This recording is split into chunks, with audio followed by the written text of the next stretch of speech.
নমস্কাৰ ড্ৰিমছ অসমৰ এই নতুন ভিডিঅ'লৈ আপোনালোকক স্বাগতম জনাইছোঁ। আজিৰ ভিডিঅ'ত আপোনালোকক জনাম ইণ্টাৰনেশ্যনেল য়োগা ডেত আপোনালোকে আপোনালোকৰ বিদ্যালয়ে কেনেকৈ ৰেজিষ্ট্ৰেশ্যন কৰিব লাগিব। যেহেতু আপোনালোকে 21 জুন তাৰিখে ইণ্টাৰনেশ্যনেল য়োগা ডে আপোনালোকে প্ৰতিখন বিদ্যালয়তে পালন কৰিব লাগিব আৰু তাৰ উপৰিও আপোনালোকে এই যি ইণ্টাৰনেশ্যনেল য়োগা ডেত আপোনালোকে পাৰ্টিচিপেট কৰিবৰ বাবে আপোনালোকে ৰেজিষ্ট্ৰেশ্যন কৰিব লাগিব। সো কেনেকৈ ৰেজিষ্ট্ৰেশ্যন কৰিব লাগিব সবিশেষ জনাম, চাইবাৰসকল ভিডিঅ'টো শেষলৈকে চাই যাব। ইয়াৰ বাবে আপোনালোকে এটা লিংক পাব আৰু লিংকটো মই ডেছক্ৰিপশ্যন বক্সত আপোনালোকক দি দিম। সো আপোনালোকে লিংক ডেছক্ৰিপশ্যন বক্সত গৈ আপোনালোকে লিংকটো ক্লিক কৰি আপোনালোকে লগইন কৰিব পাৰিব। সো লগইন কৰাৰ পিছত আপোনালোকে এইদৰে পেজটো দেখিবলৈ পাব। ইয়াৰ পিছত আপোনালোকে তললৈ চাব, স্ক্ৰীনখন কিছু তললৈ লৈ আনিব। ইয়াৰ পিছত আপোনালোকে এটা অপশ্যন পাব নেক্সট বুলি। সো আপোনালোকে ইয়াতে নেক্সটত ক্লিক কৰিব পুনৰ।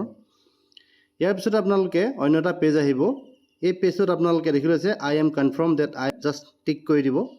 টিক কৰাৰ পিছতে আপোনালোকে প্ৰচিড টু ৰেজিষ্ট্ৰেশ্যন বুলি অপশ্যনটোত ক্লিক কৰিব পুনৰ। ইয়াত ক্লিক কৰাৰ পিছতে আপোনালোকে আপোনালোকৰ অৰ্গেনাইজেশ্যন ডিটেইলছটো আপোনালোকে ফিল আপ কৰিব লাগিব। প্ৰথমে দেখিবলৈ পাইছে কেটেগৰী অফ অৰ্গেনাইজেশ্যন, ইয়াতে আপোনালোকে ক্লিক কৰিব। ইয়াত কেইবাটাও অপশ্যন পাব আপোনালোকে private institution, education institution, NGO, government organisation and others. যিহেতু আপোনালোকে বিদ্যালয়, চ' আপোনালোকে এডুকেশ্যনেলটো ক্লিক কৰিব। ইয়াত চিলেক্ট কৰিব আছাম চিলেক্ট কৰিব। ইয়াৰ পিছত আপোনালোকৰ নিজৰ ডিষ্ট্ৰিক্টখন চিলেক্ট কৰিব, যিখন ডিষ্ট্ৰিক্ট হয় আপোনালোকৰ সেইখন চিলেক্ট কৰিব। ইয়াৰ পিছতে আপোনালোকৰ বিদ্যালয়ৰ যিটো পিন কোড আছে সেই পিন কোডটো আপোনালোকে দিব। ইয়াৰ পিছত আপোনালোকৰ বিদ্যালয়ৰ এড্ৰেছটো আপোনালোকে ফিল আপ কৰি দিব। এইদৰে ফিল আপ কৰাৰ পিছত আপোনালোকে নেক্সটত ক্লিক কৰিব। নেক্সটত ক্লিক কৰাৰ পিছত আপোনালোকৰ মোবাইল নম্বৰটো ইয়াত এণ্টাৰ কৰিব লাগিব। ইয়াৰ পিছত আপোনালোকৰ ইমেইল এড্ৰেছটো আপোনালোকে ভেৰিফাইড কৰিব লাগিব। সো প্ৰথমে আপোনালোকৰ মোবাইল নম্বৰটো ইয়াত এণ্টাৰ কৰিব। মই আপোনালোকক মোবাইল নম্বৰ এণ্টাৰ কৰি আৰু ইমেইল এড্ৰেছটো ভেৰিফাই কৰি দেখাই আছোঁ। মোবাইল নম্বৰ আৰু ইমেইল এড্ৰেছ ভেৰিফাই কৰাৰ পিছতে আপোনালোকে এটা OTP জেনেৰেট কৰিবৰ বাবে আপোনালোকে নেক্সটত ক্লিক কৰিব পুনৰ। সো দেখিবলৈ পাইছে আপোনালোকে নেক্সটত ক্লিক কৰাৰ পিছত আপোনালোকে OTP ভেৰিফিকেশ্যনত আপোনালোকে চেণ্ড OTPত পুনৰ ক্লিক কৰিব লাগিব। সো আপোনালোকৰ মোবাইলত এটা OTP আহিব, OTPটো আপোনালোকে ভেৰিফাইড কৰিব লাগিব।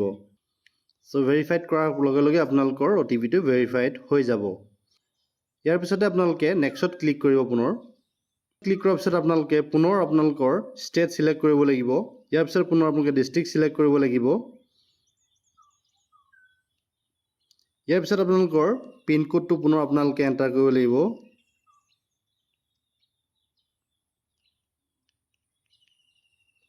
ইয়াৰ পিছত আপোনালোকৰ এড্ৰেছটো পুনৰ আপোনালোকে ইয়াতে ফিল আপ কৰিব লাগিব।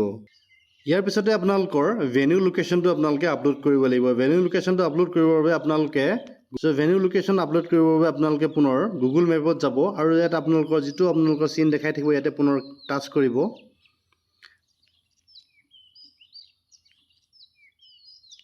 ইয়াতে আপোনালোকে ক্লিক কৰিব। ক্লিক কৰাৰ পিছত আপোনালোকৰ যিটো আপোনালোকৰ লোকেশ্যন আহিব সেই লোকেশ্যনটো আপোনালোকে কপি কৰি ল'ব। আপোনালোকৰ লোকেশ্যনটো কপি কৰাৰ পিছত আপোনালোকে ইয়াতে পেষ্ট কৰি দিব।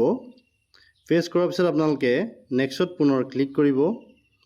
নেক্সটত ক্লিক কৰাৰ পিছত কেইটামান অপশ্যনেল আহিব। এই অপশ্যনেলকেইটা আপোনালোকে য়েছ ন'ত আপোনালোকে ক্লিক কৰিব। প্ৰশ্ন কৰিব যে do you have previous experience under the ministry of AYUSH. চ' আপোনালোকে য়েছত হ'লে য়েছত ক্লিক কৰিব, যদি ন' হয় ন'ত ক্লিক কৰিব। মই য়েছত ক্লিক কৰিছোঁ। য়েছত ক্লিক কৰাৰ পিছত আপোনালোকে এটা ইয়েৰ চিলেক্ট কৰিব লাগিব।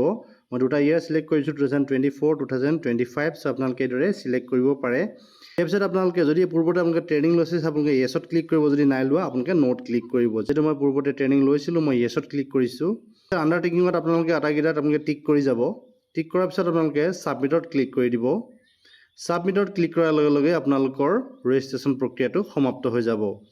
চ' এইদৰে অতি সহজে আপোনালোকে আপোনালোকৰ য়োগা ৰেজিষ্ট্ৰেশ্যন প্ৰক্ৰিয়াটো কৰিব পাৰিব। ভিডিঅ'ত ইমানখিনি আছিলে। আশা কৰিছোঁ ভিডিঅ'টো আপোনালোকক যথেষ্ট উপকৃত কৰিব। ভিডিঅ'টো শেষলৈকে চাই থকাৰ বাবে আপোনালোকক পুনৰবাৰ ধন্যবাদ জনালোঁ।